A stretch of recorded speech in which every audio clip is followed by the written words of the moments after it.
because Saturn is very careful and very slow and very reticent, and Mars is very forceful and likes to go. And so we have a time when Mars is going to be actually sort of two different times. Right now, Mars is in the sign of Virgo, and Virgo is the sign that comes before the sign of Libra. So pretty soon here, Mars is going to join Saturn and Rahu. And I'm a little worried about it. Me too. You are worried, Mara? Me too. Yeah, it's a little worrisome. At least Jupiter will be looking the first time when he goes in. So pretty much February and March, Mars is going to be moving into Libra with Saturn and Rahu. So what could that mean?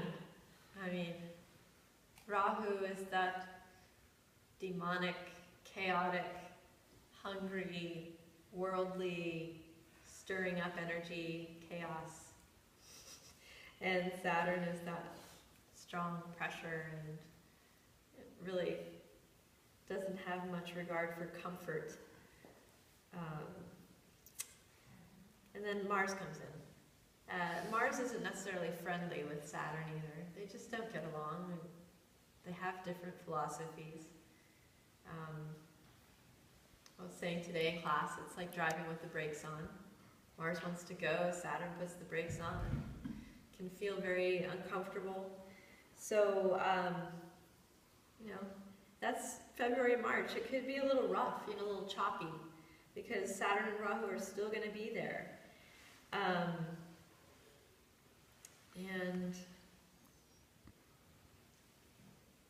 you know, I don't know what to say. It'll only be at least, you know, those 2 months that all those three are together. Because the first week in March, actually the first day of March, Mars will go into a retrograde cycle.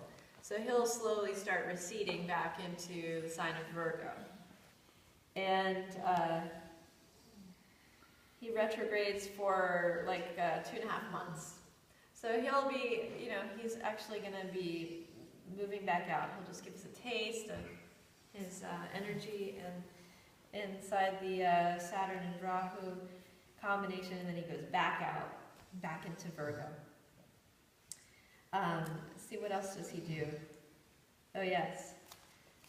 Okay, then it gets exciting because he's back in Virgo. Okay, Saturn and Rahu are still in Libra, but then you know Rahu is by the way also like moving backwards. Like I said, he's naturally retrograde all the time.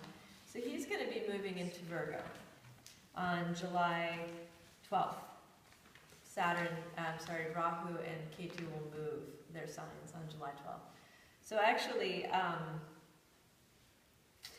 he gets to go back into Virgo and we'll meet Mars there. So also I'm a little worried about that. What will that be like? It's and actually happens right at the borderlands between Virgo and Libra. So Rahu moves in, Mars is moving back and forward motion again. They're going to meet right at that border, and then Mars will move back into Libra. So I'm looking at that time, July, like around the middle of July, because I think that'll be really kind of intense with Mars and Rahu, with, especially in that sort of, they're both sort of changing signs as well. Rahu's going in, Mars is moving, and so we could find ourselves shifting at that time. I mean, maybe if you're going to move, that would be a good time because the energy is already there for things to move around. Sorry, when? That would be July 12th, really. July 12th and 13th, middle of July. Yeah. And then, so then Mars goes back into Libra, and Saturn will still be there. So the driving with the brakes on thing turns back. But at least it's just Mars and Saturn, and not Mars, Saturn, and Rahu all at once. That's positive. And actually, they're going to be exactly conjunct Mars and Saturn during the last week of August. So again, that might be a little bit of a rough patch too, with the energies of Mars and Saturn combining, and without the lovely influence of Jupiter to ease things. So it could be that, it could be a frustrating time. Just to be aware of these energies is good.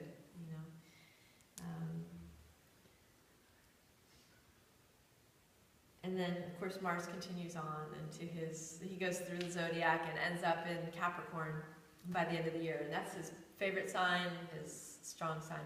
So I don't know, I'm just watching Mars this year because actually I feel like our country, the United States, is very Mars type of country. We have a lot of desire for power and drive, and not necessarily with the care of how that affects other people. As a collective country, we sort of are that way. And so it'll be interesting to see how that affects our country. And speaking of our country, the United States chart that I use is the same one that Jim Kelleher uses. He's also a friend of the ashram who comes here. The United States chart is a Sagittarius rising. So that means that the Saturn-Rahu conjunction has been in the 11th house, which is the house of gain, actually, for the U.S. And the other thing, I feel like what it's done, the Saturn and Rahu conjunction, which is still happening, it's still going until June. I feel like it's exposed a lot of things. And the beauty of Saturn is that it's as truth. Saturn loves to expose the truth. And so all the stuff that Rahu stirs up has actually allowed Saturn to expose some truth. And I think that has sort of happened, and we find things out through the media, whether it's true or not, whatever the media says. But it seems like things get stirred up and exposed a little bit. So I think that will continue.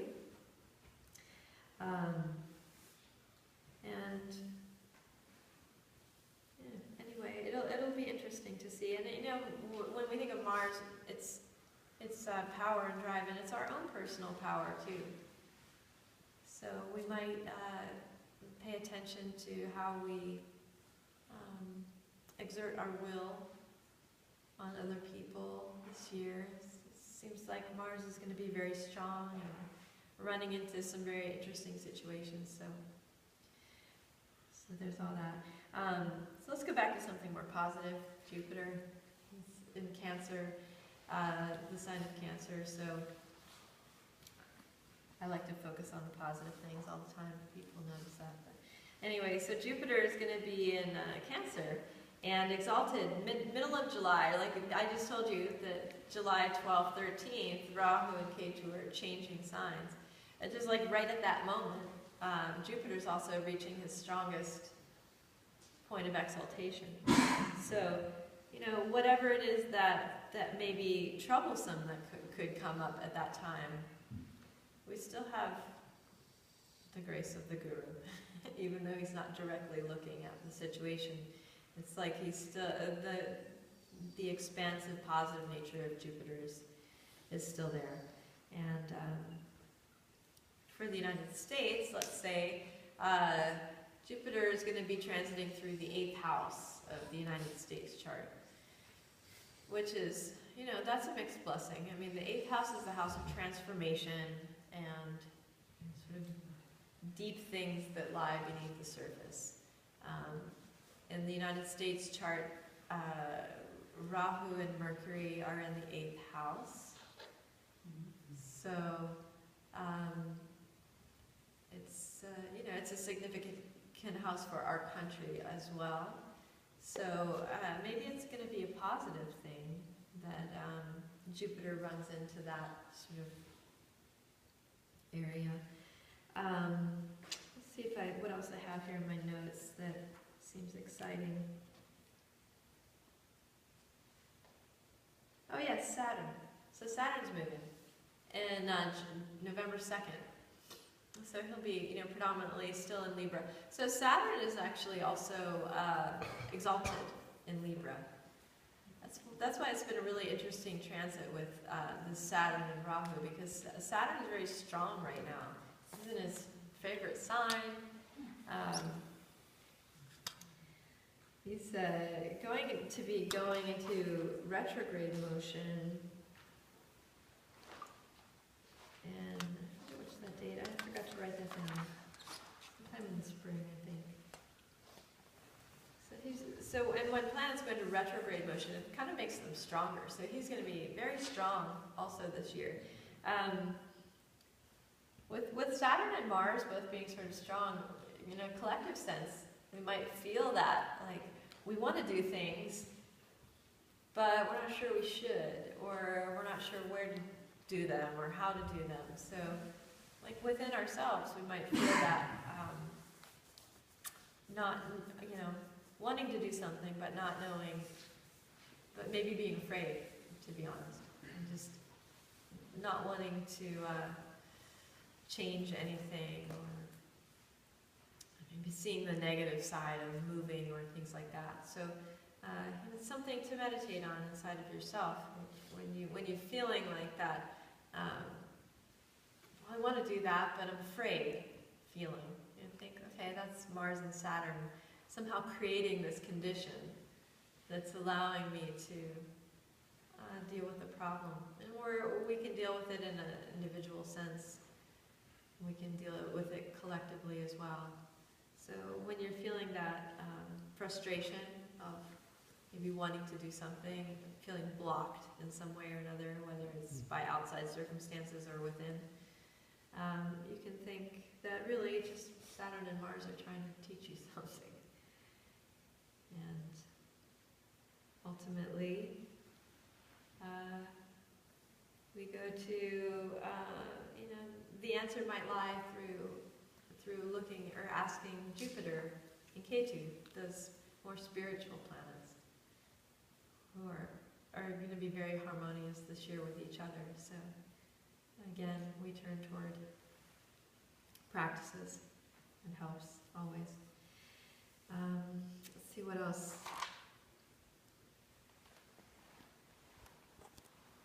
I'm looking at the chart from last night to see if I see anything exciting to tell you about too. Oh yeah, the other thing is Mars, is as strong as he is going to be sort of hounding Venus a little bit, especially during the first part of this year. It's going to be aspecting Venus a whole bunch. So Venus is our capacity for connection with other people, love, and beauty. And, Venus is the planet we call the teacher of the demons. Whereas Jupiter is the teacher of the gods. So they're both teachers, but they have different student groups. So Venus kindly works with the demonic forces within us and tries to lead them toward the light a little bit more. So, but again, we have that Mars energy kind of affecting Venus quite a bit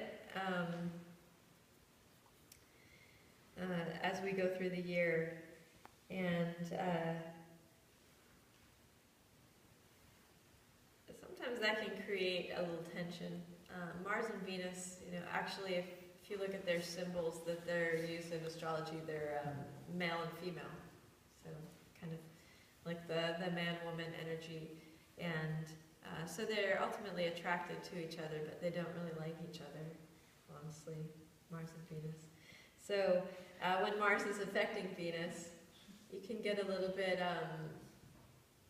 it can affect your relationships somewhat. Mars is tends to be a little selfish, a little self-centered. So when you have Mars affecting Venus, it can cause trouble in a relationship because you're putting yourself first. So that's something to think about too. If you're having trouble with relating to people, maybe just step back and say, am I really considering that other person? Because